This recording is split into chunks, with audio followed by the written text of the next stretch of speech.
Hello, welcome to our group oral presentation of Physics 103.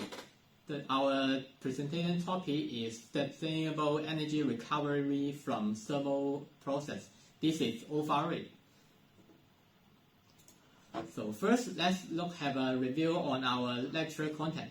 The second law of thermodynamics says that in any energy conversion process, there will always be a certain amount of energy lost at waste heat. For example, energy conversion of thermal energy to mechanical energy. The energy from hot reservoir, QH, will be divided into two parts, the work done W and the heat transferred to the cold reservoir QL. Although it is called cold reservoir, it might be very hot with high temperature. Thus, a certain amount of energy is wasted as heat in the cold reservoir. This waste heat is already released to the environment, contributing to the energy inefficiency and environmental degradation. It is reported that around 63% of consumed global primary energy is wasted during fuel combustion and heat transfer process. Significantly, a major part of the waste energy is identified as recoverable with thermal energy. Thus, research on thermal energy utilization is urgent and emerging. It is observed that a large amount of usable waste energy with high temperature is wasted in various sectors. The heat loss is various from different systems. The waste heat recovery system applied on need to be analyzed respectively based on specific application conditions. Before we introducing the methods to achieve energy recovery, it is better to first introduce various waste heat in energy conversion process. There are three common waste heat sources: steam turbine, gas turbine, and internal combustion energy, which are commonly used in industrial field and transportation. So first, steam turbine utilizes the thermal energy from high pressure steam to produce mechanical energy. Fuel burn to boil the water into steam, and the steam is expanded into the turbine. It provides thermal heat while electricity is a byproduct of the steam turbine during the steam generation process. Therefore, the steam turbine can be also adapted as the recovery subsystem to utilize the waste steam energy to produce electricity. Gas turbine operates based on the Brayton cycle. In the Brayton cycle, atmospheric air is compressed, heat, and mixed with fuel in the combustion. The mixed air and fuel are then burned. The expanded gas is then employed to operate the turbine to generate electricity. Thus, a system to recover energy from waste heat can be achieved.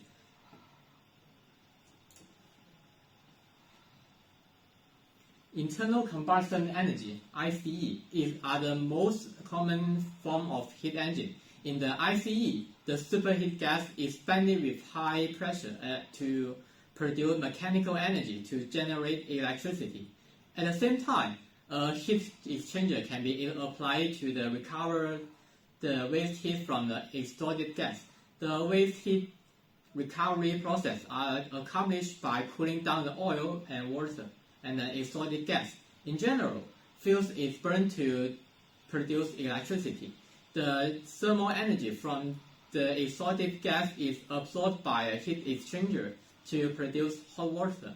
Oil exchanger and water exchanger are then employed to recover the waste heat from oil and water. Then the waste heat is recovered. Here are the three common sources of waste heat. Then let's welcome Wu Ziao to introduce methods to recover waste heat in different fields. Okay, hello, Wu Zi here. And now I'm going to introduce some common methods to recover waste heat. And first is the RC Rankine cycle and organic Rankine cycle and Carina cycle (KC) and the thermoelectric generator (TEG). So first, let's come to the Rankine cycle (RC). In the context of waste heat recovery, the Rankine cycle is used to capture waste heat from various industrial process or power generating system.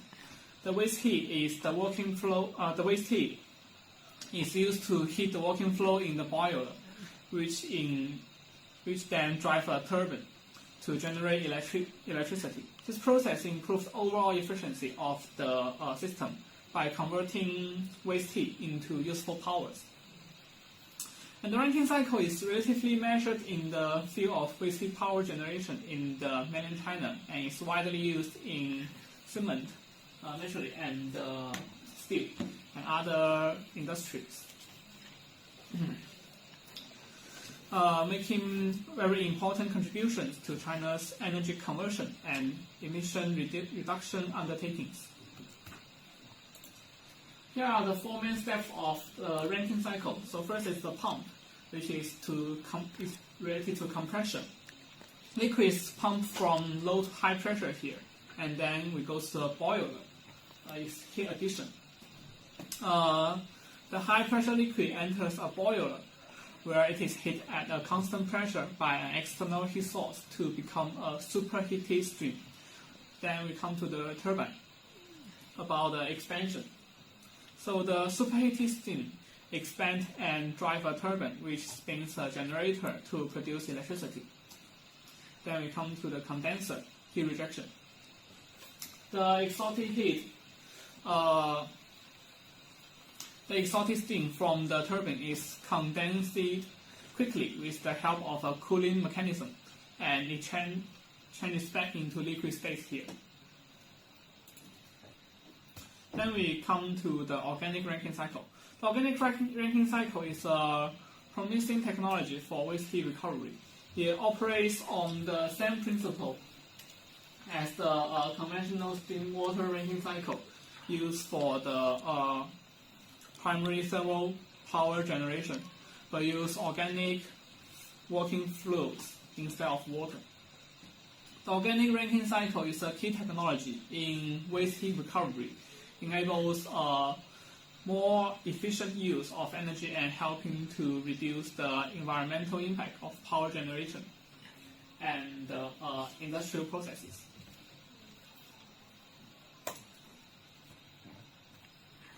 So let's talk about the process of the organic Rankine cycle. In the organic Rankine cycle, those organic fluids have lower boil points at the same pressure, which allows them to be driven by low-grade waste heat. This makes the ORC particularly effective to recovering waste heat from various sources that include internal combustion engine or other renewable energy source like geothermal, solar, and biomass. And for example, in a data center, the organic Rankine cycle uses waste heat to generate on-site low-cost electricity, which can produce economic benefits by reducing the overall power and the consumption.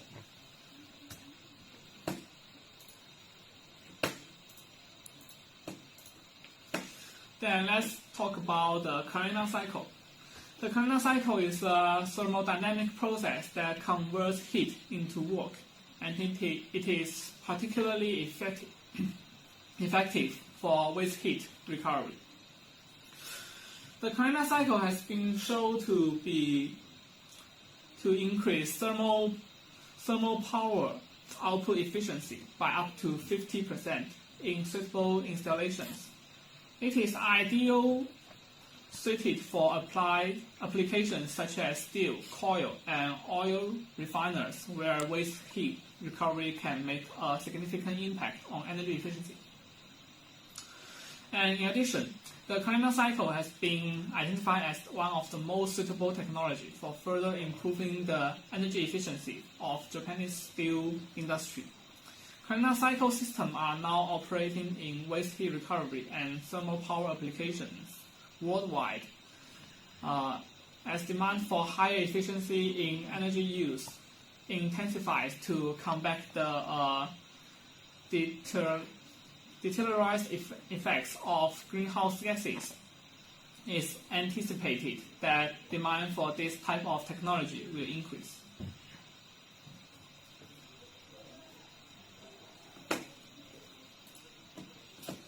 And in the Carnot cycle, the Carnot cycle is basically an improved Rankine cycle. The components of a Carnot cycle include a boiler, a turbine, a distiller, a reheater, an absorber, and a condenser. Then, in addition, the Carnot cycle is able to utilize mixed water and ammonia as working fluids. Both ORC and KC are derived from the basic Rankine cycle. Research results have shown that the Carnot cycle is able to achieve 15 to 50% more power than the ORC.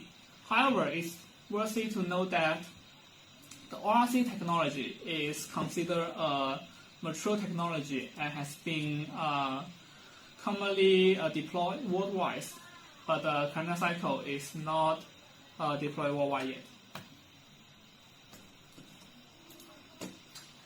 And let's come to the thermoelectric generator. The thermoelectric generator is a device that converts waste heat energy into electrical energy using the seatbelt effect. And the seatbelt effect is a phenomenon where a temperature difference between two dissimilar electrical conductors or semiconductors produce a voltage difference between the two substances.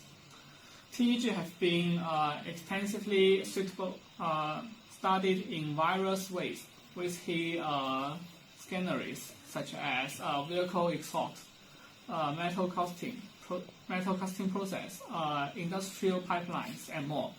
However, industrial pipelines also process a high level of heat and wide distribution. Yet there is limited research on TEG for use in these pipes. So, a TEG based on the two materials.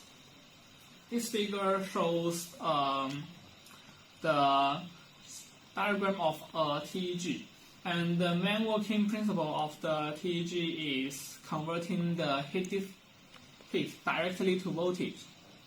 It mainly consists of a heat source, a cool side, and a series thermoelectric materials.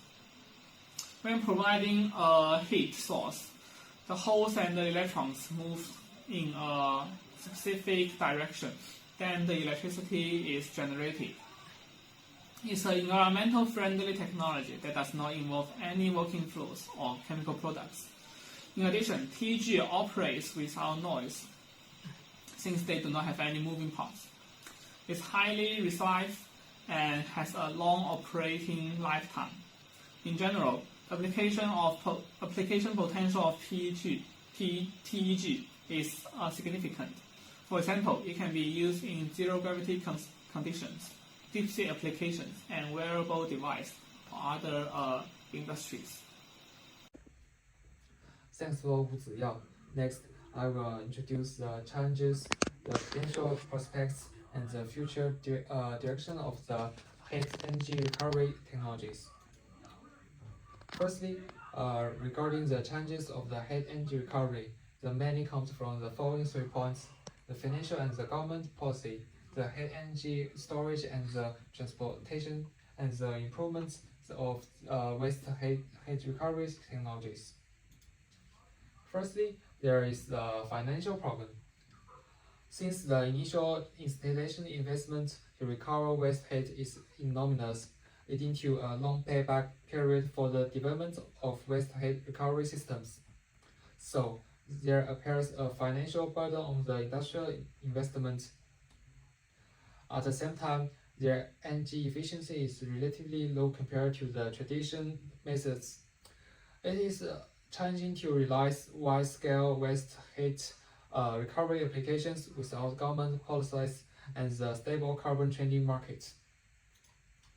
Next, I will talk about the problem with thermal energy storage and the transport. Industries that generate large amounts of waste heat are sometimes located far from the consumers. In addition, even if the waste heat is generated close to the consumer, it is necessary to rely on waste heat thermal energy storage system to store the heat. Thus, the initial financial investment in thermal energy storage and transport lead to a greater difficulty in the deployment of waste heat recovery system. Also, waste heat recovery technology still needs considerable improvements. For example, thermally driven adsorption and absorption chillers has much longer start-up times than electrical driven chillers. In addition, thermally driven equipment is relatively larger than electrically driven equipment.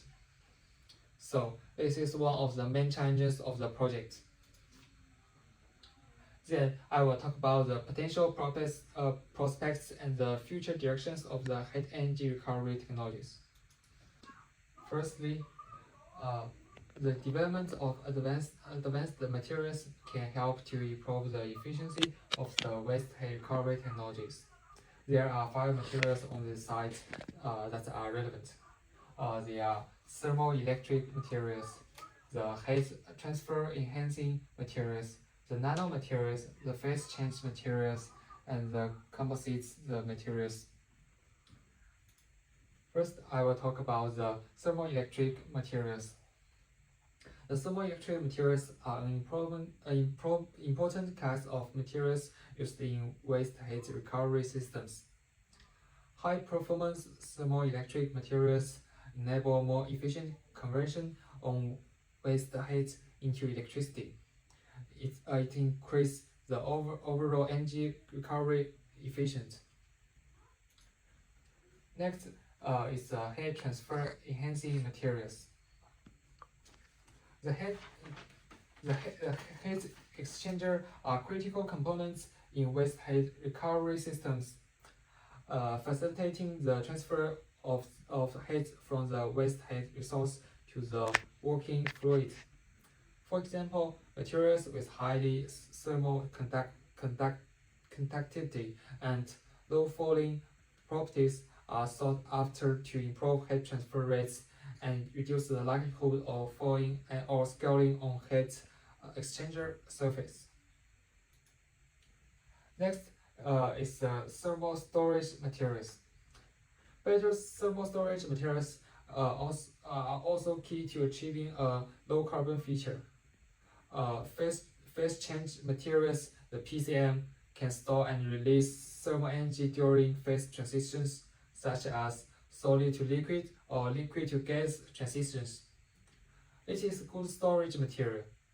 Better performing thermal storage technology not only balances well the load matching between supply and demand, but also stables the energy supply considering the seasonal peak and trough of demand. Moreover, composite materials and nanomaterials also have a great potential for heat recovery technology. In addition to the advances in materials, more advanced waste heat recovery technologies are expected to be designed and engineered. For example, the S-carbon dioxide cycle has demonstrated better thermal efficiency than the conventional cycle. Also, the integration of waste heat recovery system into larger integrated systems is gaining traction. For example, the combined heat power, the CHP plants, also known as cogeneration systems, simultaneously produce electricity and useful heat from waste heat sources.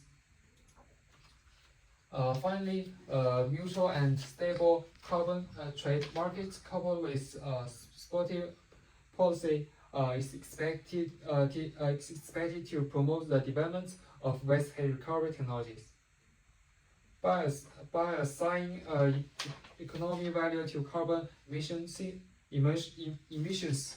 carbon trading incentivizes industries to invest in cleaner technologies. Supportive policies such as subsidies and tax incentives further encourage the adoption of waste heat recovery system while reducing financial barriers. This combination creates a stable and favorable environment for investors and developers. Moreover, cooperation and knowledge sharing among the stakeholders facilitates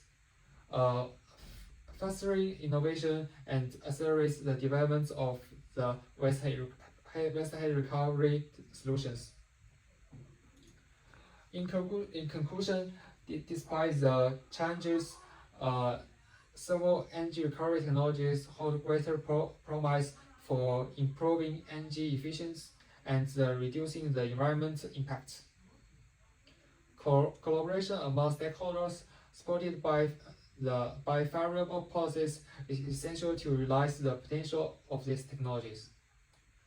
Through continued research, development, and adoption, heat energy recovery can play a vital role in creating a sustainable and resource-efficient future by converting waste heat into valuable energy. That's all of our presentation.